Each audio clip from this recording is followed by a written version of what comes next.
ክብራትና ክብራን አድማጭ ተመልካቾቼ እንደምን ከረማችሁ? ይህ ተስፍሽ ሚዲያ ነው። ባለፈው ጊዜ የማይሰበረው ከሚለው መጽሐፍ ክፍል 2ን ተመልክተናል።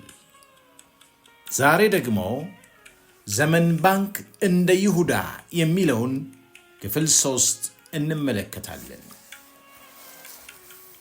የማይሰበረው ኤርምያስ አመልጋ አንተነህ ይግዛው እንደጻፈው የማቀርብላችሁ ደግሞ እኔው ራሴ ተስፋዬ አለሙ።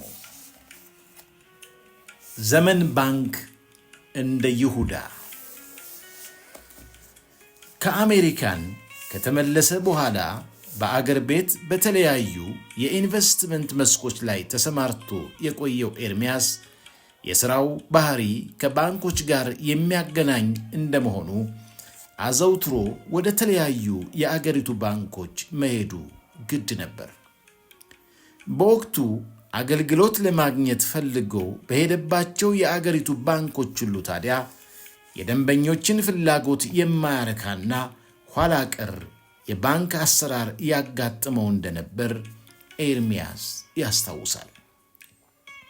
እሱ እንደሚለው በሌሎች አገራት በስፋት የሚተገበረውንና በአሜሪካን በቆየባቸው ዓመታት ሲጠቀምበት የኖረውን ዘመናዊ የባንክ አሰራርና የተቀላጠፈ አገልግሎት የአገሩ ባንኮች ውስጥ ሊያገኘው አልቻለም። የአገልግሎታቸው ተጠቃሚ ለመሆን በራቸውን አልፎ በሚገባባቸው ባንኮች ውስጥ ሁሉ ጊዜ ያለፈበት ኋላ ቀር የባንክ አገልግሎት ነበር የሚጠብቀው። በቀዳማዊ ኃይለ ሥላሴ ዘመን ባንኮ ዲ ሮማን ጨምሮ በአገሪቱ በርካታ የውጭ ባንኮች ነበሩ። ደርግ ሲመጣ እነዚህም ባንኮች በሙሉ ወረሰና በአንድ ላይ ጨፍልቆ የኢትዮጵያ ንግድ ባንክ አላቸው። በንጉሱ ዘመን በሥራ ላይ የነበሩ 15 ያህል የኢንሹራንስ ኩባንያዎች በደርግ ተወርሰው ነው የኢትዮጵያ ኢንሹራንስ ኮርፖሬሽን ተብለው በአንድ ተቋምነት የተደራጁት። በደርግ ጊዜ አንድ ግለሰብ በሕጉ መሠረት ብድር የሚወስድበት ዕድል አልነበረም። ድርጅት በሙሉ የመንግሥት በመሆኑ የግለሰብ ፋብሪካ አልነበረም። የኢትዮጵያ ንግድ ባንክ ለግለሰብ ብድር አይሰጥም ነበር። የባንኩ ዘርፍ በአገሪቱ ከተጀመረ ረጅም ዓመታትን ቢያስቆጥርም እኔ ከአሜሪካን በመጣሁበት ወቅት የነበረው የባንክ አገልግሎት አሰጣጥም በደርግ ጊዜ ከነበረው እምብዛም ፈቀቅ አላለም ነበር። ደንበኛ ማለት ምን ማለት እንደሆነ፣ አገልግሎት አሰጣጥም ምን ማለት እንደሆነ አይታወቅም። ሁሉም ነገር ኋላ ቀርና ከዘመኑ የራቀ ነበር ይላል ኤርምያስ በወቅቱ በባንኩ ዘርፍ ያስተዋለውን ነገር በተመለከተ ሲናገር።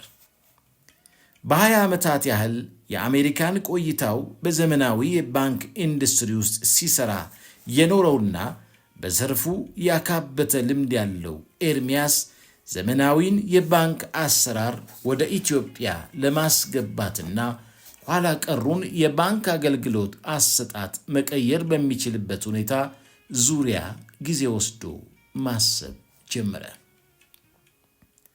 በአክሰስ ካፒታል ሰርቪስስ አማካይነት በተለያዩ የአገሪቱ የኢኮኖሚ ዘርፎች ዙሪያ ጥናቶችን ያካሂድ እንደነበረ የሚያስታውሰው ኤርምያስ በወቅቱ ጥናት ካደረገባቸው ዘርፎች መካከል የባንኩ ዘርፍ አንዱ እንደነበር ይናገራል። በዘርፉ ያደረገውን ጥናት መሠረት በማድረግ በ2001 ዓመተ ምህረት በአገሪቱ የባንክ ኢንዱስትሪ ላይ ተጨባጭ ለውጥ የሚፈጥርና ልዩነት የሚያመጣ በቴክኖሎጂ የታገዘ ዘመናዊ ባንክ በአክሰስ ካፒታል ፊት አውራሪነት ለማቋቋም መነሳቱንም ይገልጻል። የማቋቁመው ባንክ ከዚህ ቀደም በአገሪቱ የነበሩ ባንኮች ከሚሰጡት የተለየ ቀልጣፋና ዘመናዊ አሰራር የሚከተል እንዲሆን አስቤ ነው የተነሳሁት። አቅም ላላቸው ደንበኞች ብቻ ትኩረት በመስጠት ከዚህ በፊት በአገሪቱ ባልተለመደ መልኩ በአንድ ቅርንጫፍ ብቻ አገልግሎት የሚሰጥ ባንክ የማቋቋም አቅጣጫን ተከተልኩ። ባንኩ በአንድ ቅርንጫፍ ብቻ አገልግሎት የሚሰጥ ቢሆንም አገልግሎቱ በቅርንጫፍ እጥረት እንዳይስተጓጉል አዳዲስ ተጨማሪ አሰራሮችን ቀየስኩ። የባንኩ ባለሙያዎች ደንበኞች ያሉበት ቦታ ድረስ ሄደው የሚያገለግሉበትና ተደራሽነት ያለውና የተቀላጠፈ የባንክ አሰራር ከመቀየስ ባለፈ በቴክኖሎጂ የታገዙ የአገልግሎት አሰጣጥ ዘዴዎችን ተግባራዊ ለማድረግ ወስኜ ወደ ሥራ ገባው ይላል ኤርምያስ ወደ ባንኩ ኢንዱስትሪ የገባበትን ሁኔታ ሲያስታውስ። በሚቋቋመው ባንክ መልቲቻናል ባንኪንግ የተሰኘውንና ደንበኞችን በቴክኖሎጂ በመታገዝ አገልግሎት የሚያገኙበት አዲስ የባንክ አሰራር ለመዘርጋት ነው የታቀደው። በውጭ ሀገራት በስፋት የሚሰራበት ይህ የባንክ አገልግሎት አሰጣጥ ስርዓት ደንበኞች ወደ ባንክ መሄድ ሳያስፈልጋቸው ባሉበት ቦታ ሆነው አካውንት የሚከፍቱበት፣ የተለያዩ ወጪዎቻቸውን በሙሉ በባንኩ እንዲከፈልላቸው የሚያደርጉበት፣ ሌሎች የባንክ አገልግሎቶችን የሚያገኙበት መሆኑን የሚናገረው ኤርምያስ በአሜሪካን አንድም ቀን ወደ ባንክ ሳይሄዱ ለዓመታት የባንኩ ደንበኛ ሆነው የሚዘልቁ የዚህ አገልግሎት ተጠቃሚዎች በርካቶች እንደሆኑ ያስታውሳል። አክሰስ ካፒታል ሰርቪስስ ፕሮሞት በማድረግ በማማከርና የአክሲዮን ሽያጭ በማከናወን ከላይ የተጠቀሱትን ዘመናዊ አሰራሮችን የሚከተለውን አዲሱን ባንክ የማቋቋም ሥራውን በስፋት ማከናወን ጀመረ። ይህን ተከትሎም ለባለ ሀብቶች የግንዛቤ ማስጨበጫ መድረኮችን በተደጋጋሚ እያዘጋጀ የባንኩን አጠቃላይ አደረጃጀት፣ የአገልግሎት አሰጣጥና የሥራ ዕቅድ በተመለከተ ሰፊ ማብራሪያ በመስጠት የአክሲዮን ሽያጩን በአግባቡ ለማከናወንና የሚፈለገውን ያህል ገንዘብ ለመሰብሰብ የሚያስችል ሥራ ማከናወኑን ኤርምያስ ይናገራል። ያም ሆኖ ግን አዲስና ያልተለመደ አሰራር የሚከተል ባንክ ለማቋቋም ይዞ የተነሳውን ሐሳብ ለሌሎች ማስረዳትና ሐሳቡን የሚቀበሉት ማድረግ ለኤርምያስ አስቸጋሪ ተልዕኮ ነበር የሆነበት።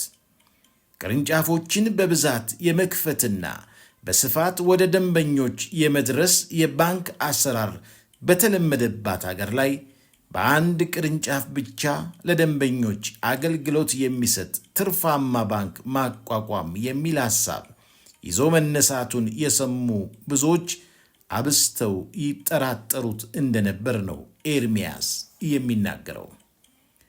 ውሃ ልሸጥ አስቤያለሁ ብሎ ሲነሳ ይሄ ሰው ምን ነካው የተባለው ኤርምያስ አሁን ደግሞ በአንድ ቅርንጫፍ ብቻ የሚሰራ ትርፋማ ባንክ ላቋቁም ነው የሚል ሌላ የማይመስል ነገር ይዞ መጣና ብዙዎችን ዳግም ጥርጣሬ ውስጥ ከተተ።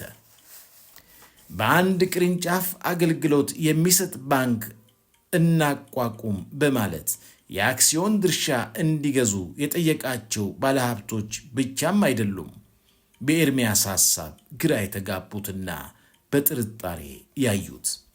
ደንበኞች የሚፈልጉትን የባንክ አገልግሎት ለማግኘት የግድ ወደ ባንኮች የሚሄዱበትና ወረፋ የሚጠብቁበት የእንግልት ዘመን የሚያበቃበት ጊዜ መቃረቡን ሲናገር የሰሙ የባንክ አገልግሎት ተጠቃሚዎችም ይሄ ሰው ምን ማለቱ ነው ብለው በጥርጣሬ ጠይቀዋል።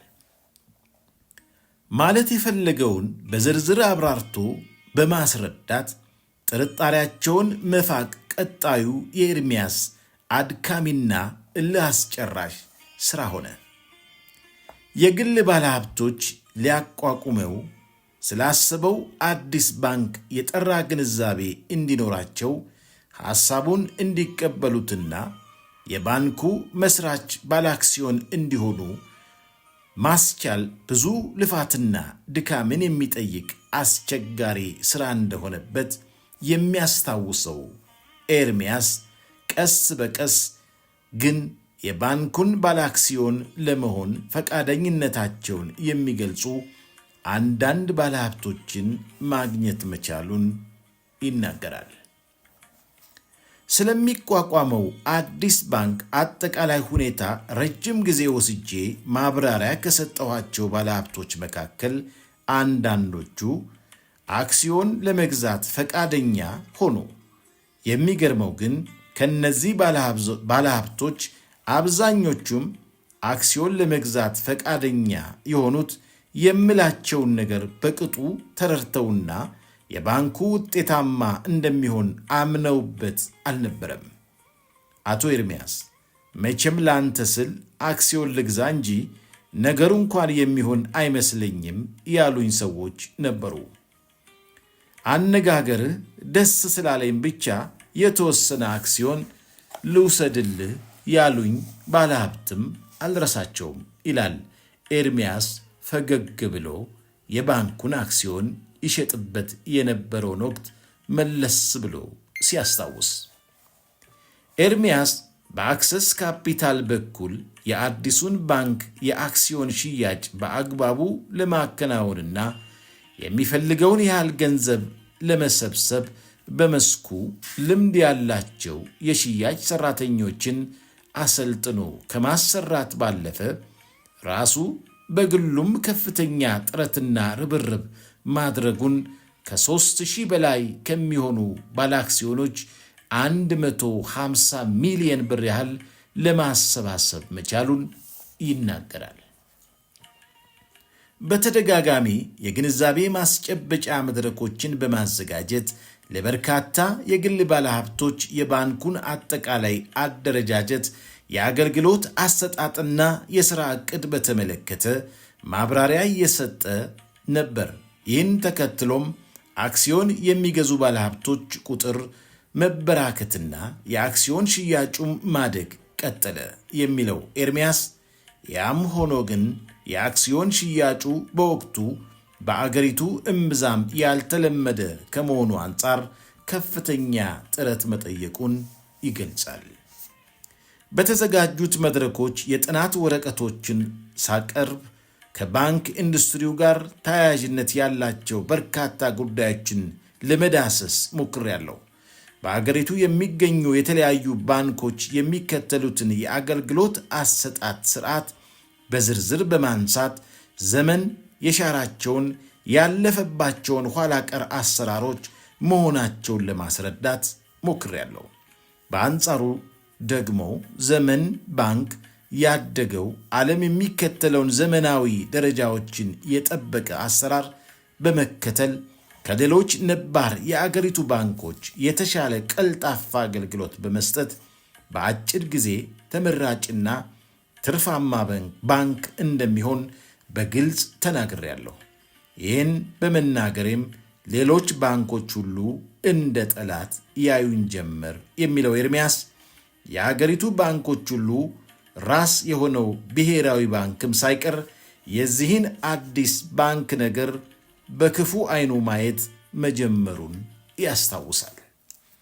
ኤርምያስ አዲስ ባንክ ለማቋቋም ሲያስብ በአገሪቱ በሥራ ላይ የቆዩ ሌሎች ነባር ባንኮች የሚሰጡትን የተለመደና ኋላ ቀር አገልግሎት ለመስጠት አይደለም። በተለያዩ የዓለም ሀገራት የሚገኙ ባንኮች የሚከተሉትን ዘመናዊ የባንክ አሰራር መነሻ ያደረገና በአገሪቱ የባንክ አገልግሎት ላይ የሚታይ ክፍተቶችን ለመሙላት የሚያስችል በጥናት ላይ የተመሰረተ አዲስ አሰራር ቀይሶ ወደ ሥራ ለመግባት በማሰብ ነው። አስፈላጊውን ይሁንታ ለማግኘት ወደ ብሔራዊ ባንክ የሄደው በአገሪቱ አዲስ ባንክ ለማቋቋም ብሔራዊ ባንክ ያስቀመጣቸውን የተለያዩ መስፈርቶች በአግባቡ ማሟላትና ይሁንታ ማግኘት የግድ ነውና ኤርምያስም አስፈላጊውን ዝግጅት ካጠናቀቀ በኋላ ወደ ብሔራዊ ባንክ በማምራት ለባንኩ ሕጋዊ ዕውቅና እንዲሰጠው ጥያቄ አቀረበ። ለመሆኑ የባንኩን ስም ማን አላችሁት ብሎ ጠየቀ ብሔራዊ ባንክ። አክሰስ ባንክ በማለት መለሰ ኤርምያስ። ብሔራዊ ባንክ በዚህ ስያሜ ላይ ያለውን ቅሬታ በግልጽ አላበቃም። የለም ይሄ ስም መቀየር አለበት የሚል ቁርጥ ያለ ውሳኔ አስተላለፈ። ለምን ብሎ ጠየቀ ኤርምያስ። ሕጉ አይፈቅድም የሚል ምላሽ ተሰጠው። ብሔራዊ ባንክ እንደሚለው በሕጉ መሠረት በአገሪቱ በአዲስ መልክ የሚቋቋም ማንኛውም ባንክ በሌሎች አገራት የሚገኙ ባንኮች የሚጠቀሙባቸውን ስሞች ለመጠሪያ መጠቀም አይችልም። ኤርምያስ ይዞት የመጣው አክሰስ የሚል ስያሜ በናይጄሪያ የሚገኝ አንድ ባንክ የሚጠቀምበት በመሆኑ ነበር። ይህን ስም መቀየር እንዳለበት ብሔራዊ ባንክ ለኤርምያስ ትዕዛዝ የሰጠው። ትዕዛዙን የተቃወመው ኤርምያስ የተቃውሞውን ምክንያት ለብሔራዊ ባንክ የሥራ ኃላፊዎች ለማስረዳት ሞከረ። በሌሎች ሀገራት የሚሰሩ ባንኮችን ስም በመጠቀም ኢትዮጵያ ውስጥ ሕጋዊ ፈቃድ አግኝተው የሚሰሩ 3 ያህል ባንኮች እንዳሉ በመግለጽ በተለይ አንደኛው ባንክ የሚጠራበትን ስም በዓለም ዙሪያ በሚገኙ የተለያዩ አገራት ውስጥ የተቋቋሙ 500 ያህል ባንኮች እየተጠቀሙበት እንደሚገኝ ጠቅሶ የቀረበው ስያሜ ውድቅ መደረጉ አግባብ አለመሆኑን ለማስረዳት ሞከረ። አይሆንም ብያለው፣ አይሆንም በማለት በአቋሙ ጸና ብሔራዊ ባንክ። ኤርምያስ የባንኩን ስም ከአክሰስ ወደ ዘመን ለመቀየር የወሰነው ይሄን ተከትሎ ነበር።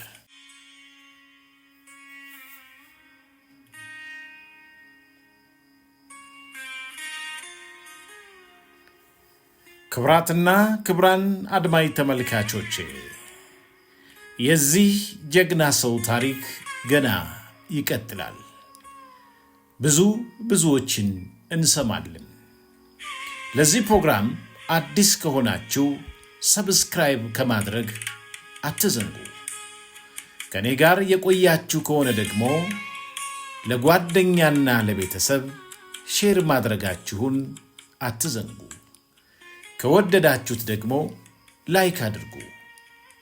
አዲስ የመጣችሁ ለምን ሰብስክራይብ አታደርጉም? አመሰግናችኋለሁ።